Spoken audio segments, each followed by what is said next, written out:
And that's reflected in the dollars per square foot that we have in front of us now with these projects. We can talk more about costs in the next two slides. The first slide represents what it would look like if it was a 2-3 solution. This was something we developed in terms of the overall cost. All of these options were priced out. The options that were at Elmwood came with a swing space, an additional cost to the actual build of new construction, but it didn't solve the overcrowding that's going on in Hopkinton today.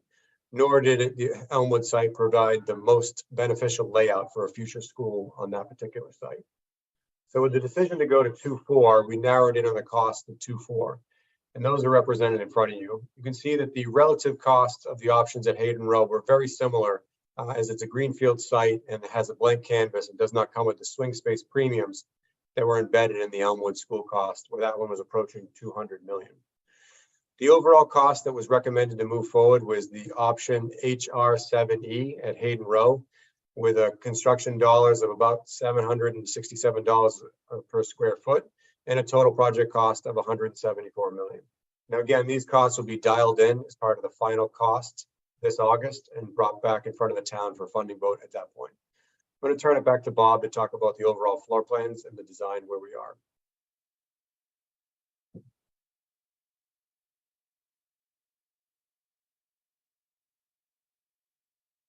Sorry, just need to find my mute button. So here we are. This is a zoom in on the current plan. It's a work in progress as far as an overall site plan. But one thing we're looking at is where the Marathon School is just off on the top of the screen here, just out of view. We're really looking at a campus solution. So using the existing Marathon access as the entry for both schools, and then using a new connection out to Hayden Row as the exit for both schools back onto Hayden Row. This has the benefit of really pulling more than the cars that we anticipate for the existing school and for the new school off of the street, as well as the buses. But it really creates those longer queuing lines and really allows for a controlled return back out onto Hayden Row. This is important because, as we know, traffic is one of the premier concerns within the town and specifically of this site. We will go into more detail at a later date, but we have certainly our traffic engineer who has been involved and feels quite confident that there is enough here on this expanded site to more than mitigate the traffic impact from having a new school on the site. What we are looking at with this site plan overall is, as we come in from the Marathon School, is a separation of cars and buses. So we have in the blue dash line here, current progress, and it may change as we continue study, but we're showing cars going around the current building. This again pulls the majority of cars. We're looking at about 85 car lengths that we would want to pull out of the traffic flow. And that allows for queuing all the way around the building and drop off relatively close to the entry. The yellow dash lines shows buses. So where everybody would come in the Marathon School site, buses would split off and they would have a shorter loop. We know that the buses will occur in 2 waves. So where there is half of the buses here that will be shared between the Marathon and the new Elmwood School will be on site. Half will be at the Marathon School, and then they will switch locations. So that creates kind of a shorter queuing in the front and really prioritizes the bus drop off even a bit closer to the entry. And we think that could be successful. During the school day, it is expected that car queue lane around, which is also a fire safety lane, could be gated so that there is no vehicular travel except for in an emergency around the building or around the back or alongside the recess play fields. That allows the students to have unfettered and uninterrupted access from the school to the recess spaces and also from the school to the PE spaces, which is hugely important as part of a safe overall campus concept.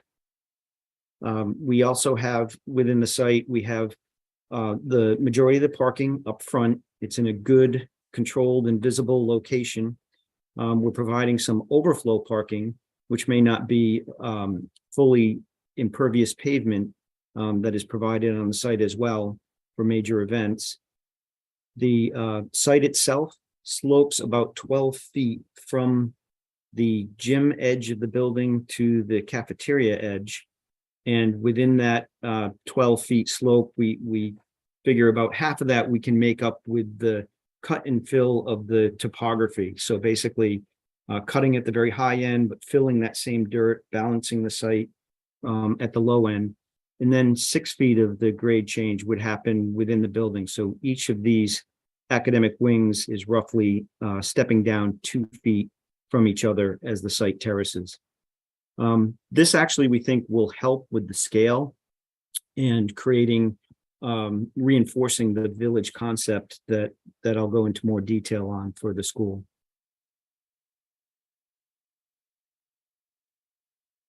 As we look at the overall floor plans, Jeff had described overall some of the major components in organization here. We have the first floor plan, which shows a little bit of the site superimposed, second floor and third floor plan. Everything that you see that's light blue are classrooms, and the classrooms are specifically organized in these 3 distinct wings that occur on 3 floors to create very small learning neighborhoods. They integrate special education space throughout, and that's delivered as well to create an inclusive environment. And each one of these small learning neighborhoods then is huddled around breakout space. This is usable space just outside the classrooms that helps create kind of this small school identity for that neighborhood of classrooms, and also is useful for pull-out and collaborative work space. The gym is located at one end of the main common area of the school, and the cafeteria at the other, and that's delivered as well so that the volume of activity for both of those functions is separated and spread. And then in the middle of the school, as you would expect, we have the administration and the nurse. The nurse is located closer to the gymnasium, and the admin is located directly connected to the main entry. Both of these spaces have an interconnection, which is part of the desired function. The media center is really at the heart of the school. That's located on the middle floor in the middle of the school, split on 2 floors so that there is a main media center, and then there are some satellite spaces that could be used. And above the media center, we have the art and science, technology, and engineering spaces. To understand how this evolved, we defer back to the educational plan and the vision for the school. And the visioning process, of course, included not only educational leaders, municipal leaders, it included parents and students, and really a broad cross-section of the community to help pull together some of the future vision for this school. What we see here listed in the middle are 12 of the highlights that came out of the visioning and the educational plan. And I'll walk through how those manifest themselves in the floor plan, but we'll also see off to the right-hand side some examples and similarities with other school projects. So I'll begin with warm, welcoming, and safe. This was paramount. We want this school to be something that the students are excited and feel comfortable arriving at and taking part in every day. And that begins with really good entry and approach, something that feels safe, is separated from the cars and the traffic, well lit, and also has landscaping as part of the entry sequence into the school. Once you enter the school, we have a 2-story space and some views to outdoor learning, and plenty of daylight that make their way into the lobby and the main spine of the school. And that's really important because that sets the tone for the school, that connects the school to the landscape. And of course, the daylight and the light-filled space really provides joy.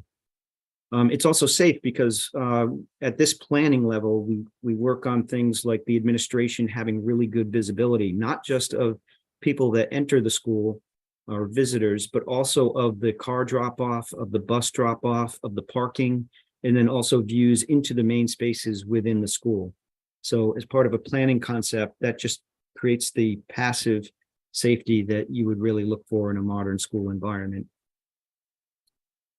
Scaled and age appropriate, I'll show some slides later that show the massing of the school and how we're scaling it so that it does not feel like a 3-story school. We keep the 3-story volumes in the back, and we have 1- and 2-story volumes in the front.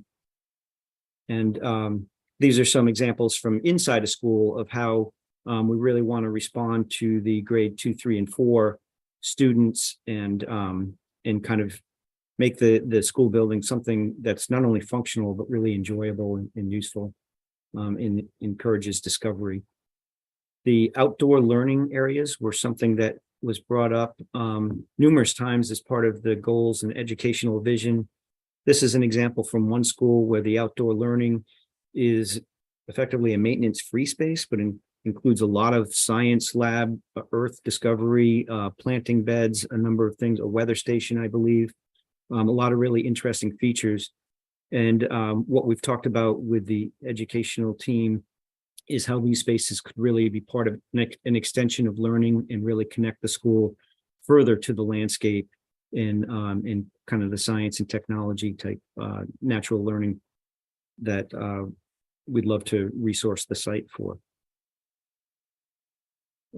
If we go up one floor, we can see that the indoor out connections continue. So it's not just at the ground level, really wherever you are in the school, you will have that connection back out to outdoors, and you'll have wonderful daylit space.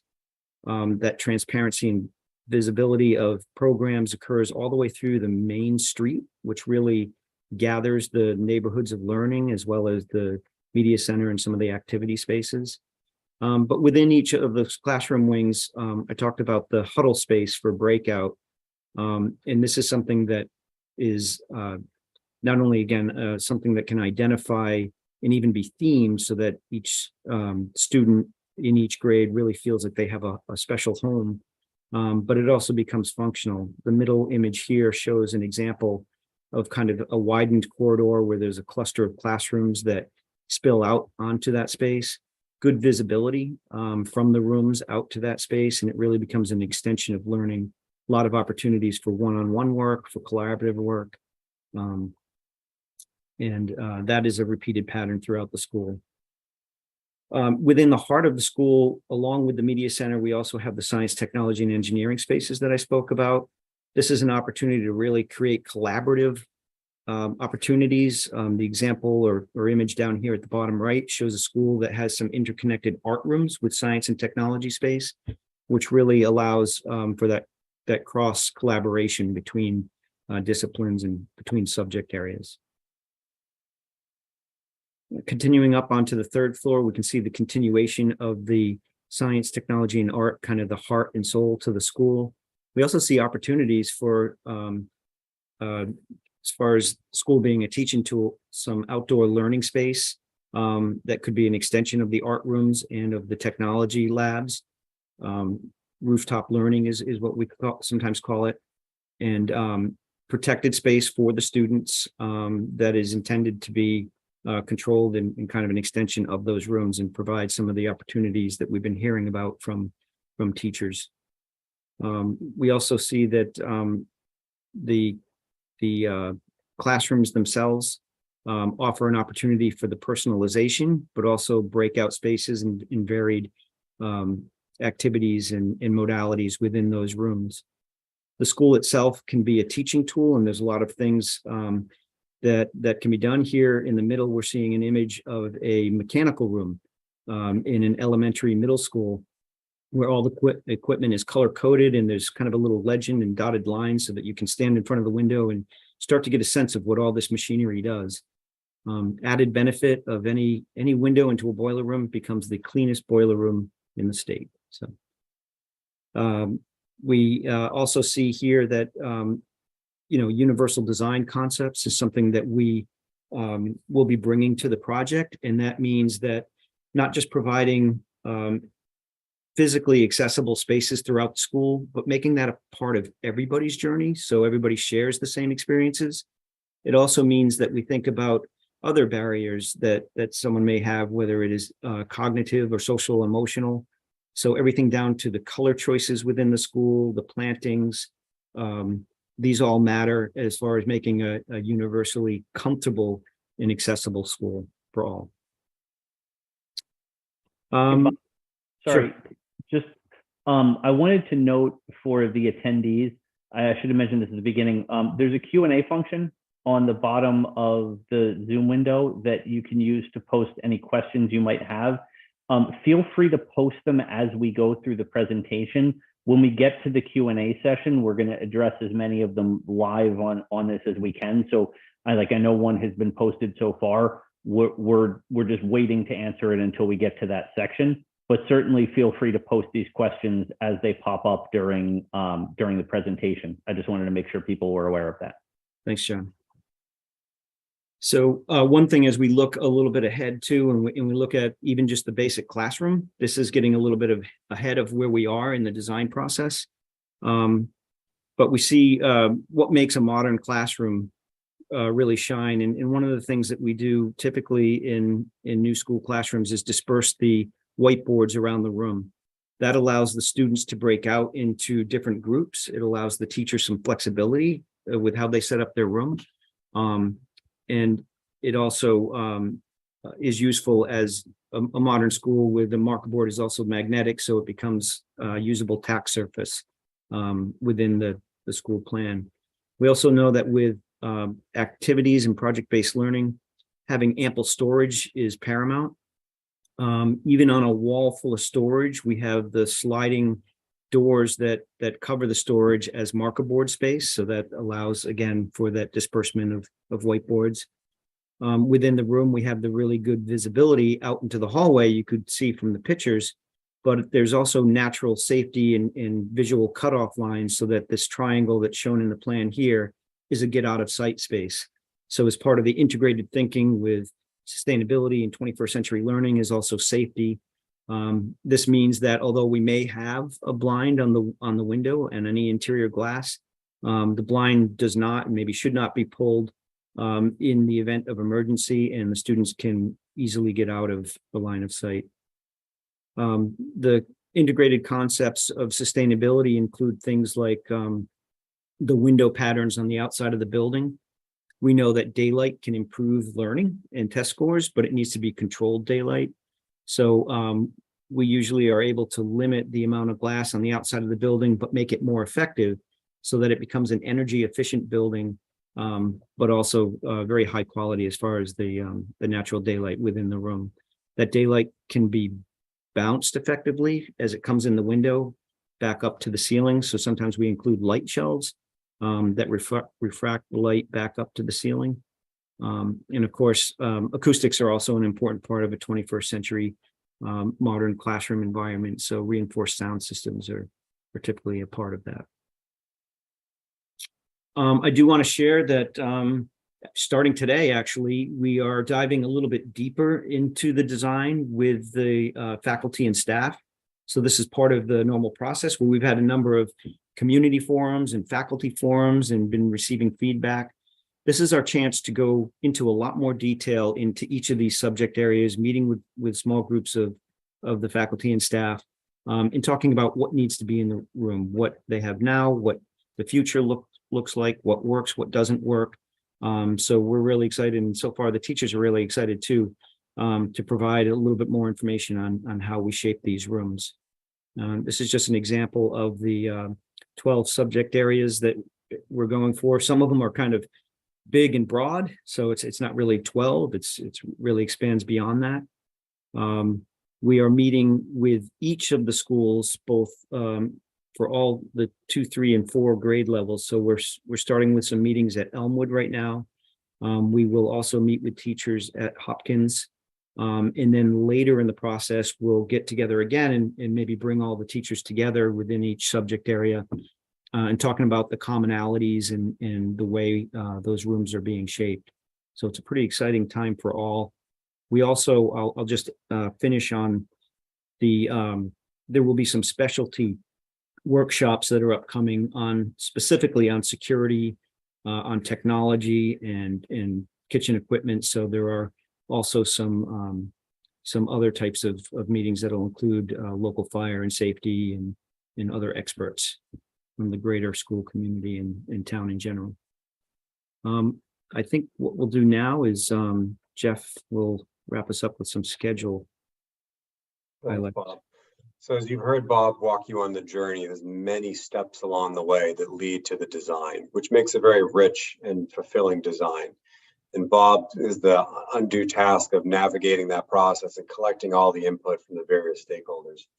And it continues with the forums that he mentioned this week, both the community forum tonight, feedback we're looking from you, as well as the faculty forums that were occurring this week. We're going to get back again in front of both the community and the faculty at the beginning of June.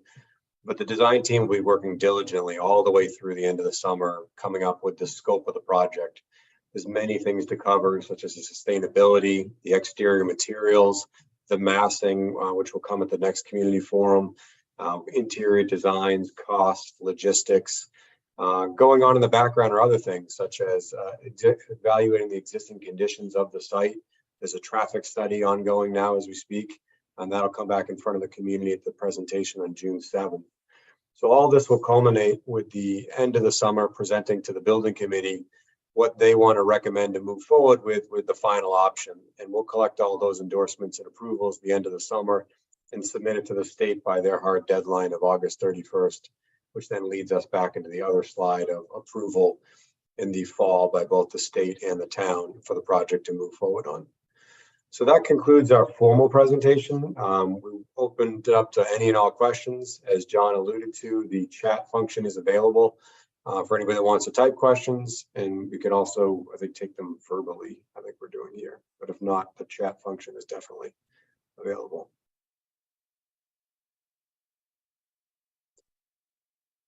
So I see somebody has their hand raised, but I don't actually know if so this is a Zoom deficiency on my part. Is it possible to move them to a place where they can ask a question verbally? Yeah, John, what I'm actually going to do is I'm going to allow the individuals who raise their hands to speak. And so if it works for the group, we'll go with hands raised, and then we can maybe go over to the written submitted questions. Perfect. So I'm going to start with Abai. Go ahead, Abai.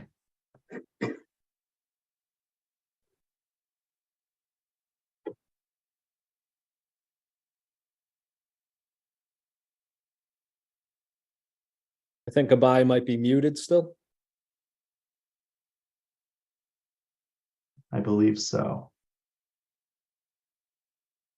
So why don't we shift over to the written questions, and then I'll leave Abai there. So if we go unmuted, then we can do that. I'll read the first question, and then the group can respond as they see fit. The first question: is there a chance that the new Elmwood building would be complete for the 26-27 school year? If it is not complete until January 2027, I assume students would not start until the 2027-28 school year. Is this accurate? So the dates were off by a year from the presentation. We can bring that slide back up. As of now, we're going to bid the project in 2025. And then it's about 2.5 years of construction. So as of now, we're anticipating, back one more. The next slide after this one, Bob. Yeah, that one right there. So right now we're assuming that we'd start construction in summer of 25 and then would wrap it up in the fall of 27, and that we would open the school in the mid-year move-in of January when people are returning back from the December break.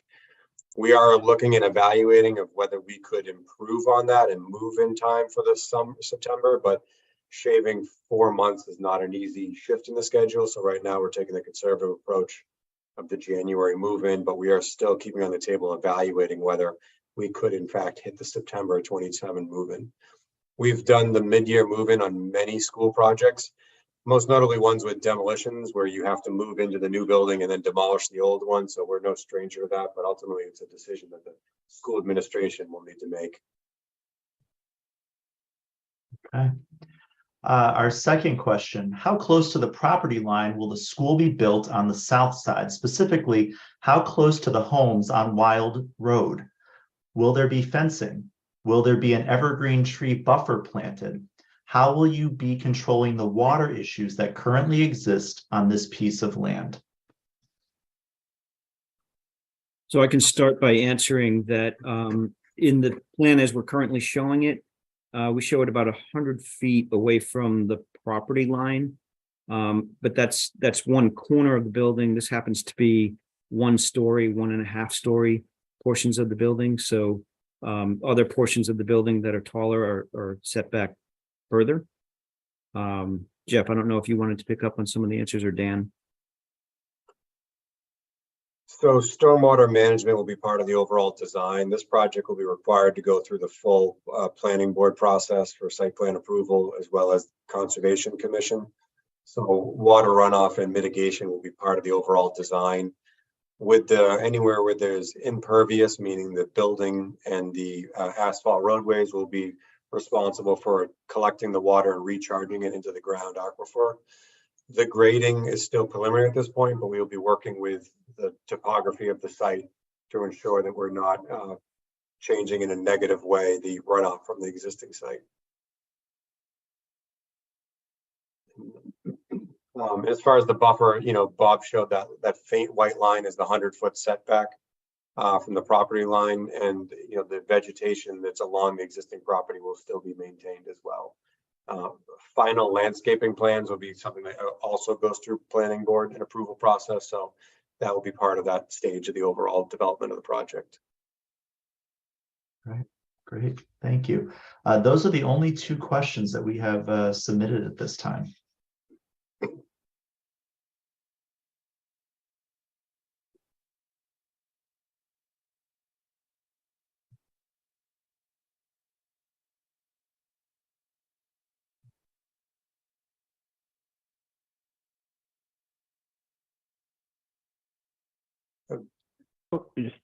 Oh, No, I was going to say, There comes one more. Okay. Oh, it's not a question, but a compliment to the group. Thanking everyone for a great and informative presentation. I'll second that. well, if there are no other questions live here, certainly for this audience and for the audience that might be watching this later and might have questions, you can always reach our committee at the email address esbc2@hopkintonma.gov. So it's short for Elementary School Building Committee 2@hopkintonma.gov, and we will do our best to respond as quickly as possible. Oh wait, I think we a few more. Yeah. yep. So we did just get another question. I think yep, they came we in did. as well. Yep. All right. Can you clarify why the other site within this property was chosen? Why push it so deep into the land? So one of the main points on that decision was the traffic queue length. We wanted to make sure that there's adequate capacity on the roadways within the new parcel, so that we're not backing up onto either Hayden Row or the Marathon site for the interconnectivity. So by pushing it further from Hayden Row and Marathon, it allowed for a longer queue length on the site.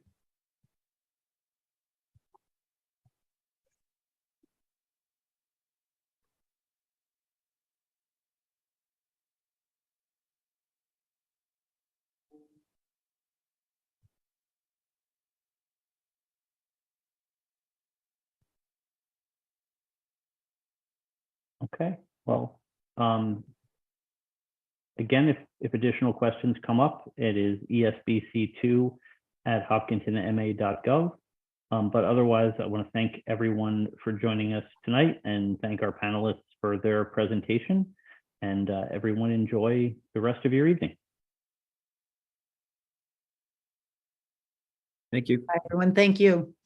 Thanks, everybody. Thank you. Good night. Record.